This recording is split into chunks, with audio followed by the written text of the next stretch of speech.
Hey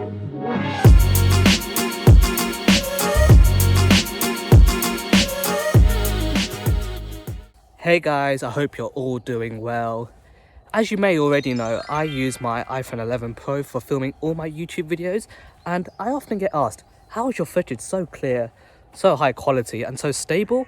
So in today's video, I thought I'd give my top 5 tips on how to film with your smartphone and how to make it look a lot more professional. So tip number 1 is to use some kind of filming app. Now I use something called Filmic Pro, which is about £15 from the App Store.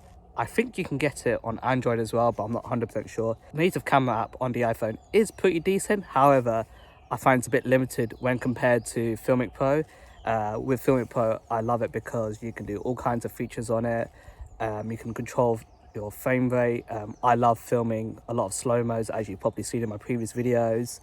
And with Filmic Pro, I can film stuff in 120 FPS. I can also lock exposure, sort of change the ISO settings, change the shutter speed. It just gives me a lot more freedom and control over filming, and I think that's very key, especially when you're filming with a smartphone. If you're just using the camera app, you don't get a lot of options, and it just gives you more flexibility on how you want to film. Okay, so tip number 2 is to use some kind of stabilizer.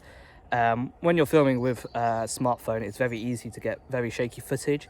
It's always good to have a stabilizer in your equipment. My stabilizer of choice is the DJI Osmo Mobile 3, which is about £60. There's also a DJI Osmo Mobile 4 now, but the 3 is equally as good if you're looking for something a little bit cheaper. It's very good. It helps me keep my footage very stable, and it also has loads of features on it. I'm able to do a rotating shot and loads of other types of shots, which I'll mention later in this video. But yeah, if you don't already have a stabilizer, definitely go and get one. So my third tip is to make use of different perspectives when you film. So with the iPhone 11 Pro, the one I have, it has 3 different focal lengths, and this is one of the downsides, I guess, to filming with smartphones. When you have a professional DSLR camera, you can just change your lens to get different focal lengths, but with a smartphone that's a lot harder. So what I do with my iPhone is make use of the 3 different cameras it has. Now this is good because it gives you different perspective to your footage. You don't want your footage filmed all in the same perspective. And it's also good not to film at eye level, which is what a lot of you guys do. It's always good to mix it up. So you can also get external lenses to fit onto your camera, to fit onto your smartphone. However, I don't have any myself, and therefore I can't really offer any recommendation on which ones to get. But if it is something you're interested in, definitely look online. There's loads out there. So with smartphones, the audio quality isn't that great. So what I tend to use is an external mic. I have a Rode mic, but there are loads of other mics out there. I think the one I have is about £30–40 and I got it from Amazon. But it's good to have some kind of mic just to make your audio quality really crisp. And yeah, it just takes your filming to another level. My final tip is to use hyperlapses and time lapses in your footage, especially if you're trying to make cinematic travel films like I do myself. Well, at least I try to do.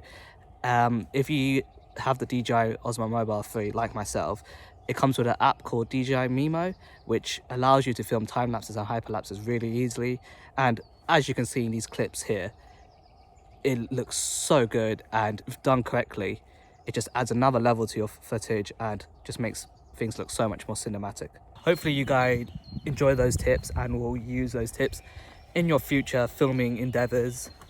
Maybe in the future I can do a more in-depth video with some examples and tutorials on how to film different things like hyperlapses and time lapses on your smartphone. But yeah, I hope you guys are all staying safe as always. Drop a like if you enjoyed the video and a comment, and why don't you subscribe as well? 75% of you who watch my videos aren't subscribed to me, so please subscribe. All you have to do is just click a button. And yeah, as always, take care, and I'll see you guys in the next one.